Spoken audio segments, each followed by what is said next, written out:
This show is brought to you by Safety FM.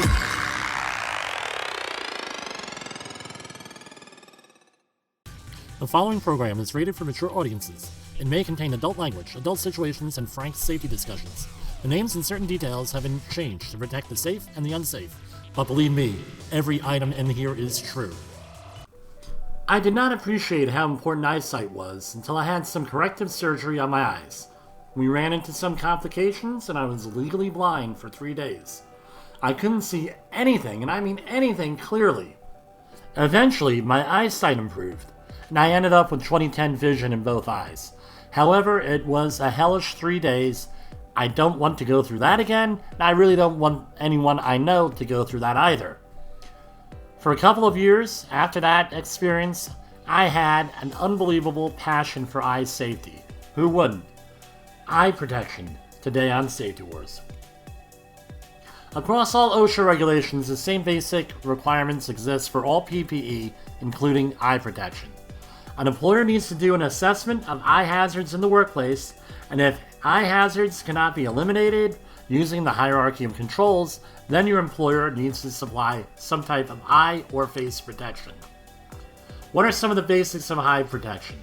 It needs to meet current ANSI, that's ANSI Z87 requirements. If it's not ANSI Z87 approved, they're not safety glasses. It's real simple.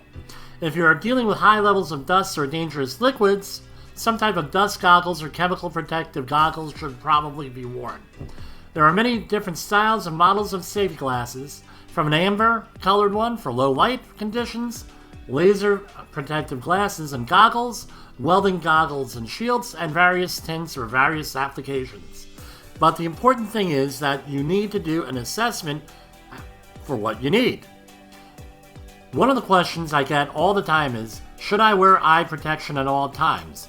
I always say yes, especially in the environmental and construction industry, because you may not be able to control for anyone else's hazards and may be only able to control for your own. You are relying on a whole lot of stuff to go right all the time, and I don't think it's realistic not to wear a pair of safety glasses, especially today in 2021. And remember, protective eyewear is always the last thing you want to rely on for eye protection. Just like a seatbelt in a car does not mean you can now drive recklessly, wearing safety glasses does not mean that you can do risky things and expose yourself to eye hazards. Sort of like, hey, here's an eye hazard, let me test it out with these safety glasses. Can't do that. So, here's another one. I'm wearing a face shield. Do I also have to wear safety glasses or goggles underneath it? The answer is yes, because usually safety face shields are not ANSI Z87 approved, but you really need to check with the manufacturer.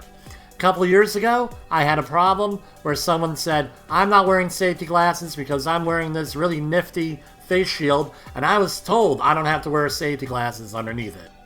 Lo and behold, I call up the manufacturer. The manufacturer says, that's an outright lie. However, it's an outright lie we hear about every day. So here is Safety Wars story time. Wouldn't be Safety Wars without a story. I have two of them. In addition to the one I just gave you, both actually happened. There was a major sunglass manufacturer that had the reputation of exceeding ANSI requirements. So we used to get the excuse, especially from engineers and scientists that hated safety glasses, I'm wearing these nifty safety glasses that meet or exceed ANSI requirements. Right, there's always one or two of these people on every project. This was pre-internet days, so it always led into an argument and no one would ever back you up as the safety guy. The internet came into existence. The manufacturer ended up posting on their website that, hey, it's true, we might meet or exceed ANSI requirements, but our glasses are not to be used as protective eyewear. This notice and the safety glasses becoming more stylish seems to have eliminated this issue. However, occasionally I still hear about it, and people new to the industry might not know how to respond to this. If you're a safety guy, well, what do you say? Well, you say, if it's not ANSI Z87 approved, it's not a pair of safety glasses. Story number 2. The other one is on prescription safety glasses. So this is the scenario. Jim, I went to the same day eyeglasses place. They told me that my $500 designer frame glasses were safety glasses. Sorry, Joe. They're not safety glasses. They're not Z87 approved. Jim, you don't sell safety glasses, so you don't know what you're talking about. My response is really simple for this one. They mean that the glasses do have safety features, like they won't shatter or splinter in your eye or something like that.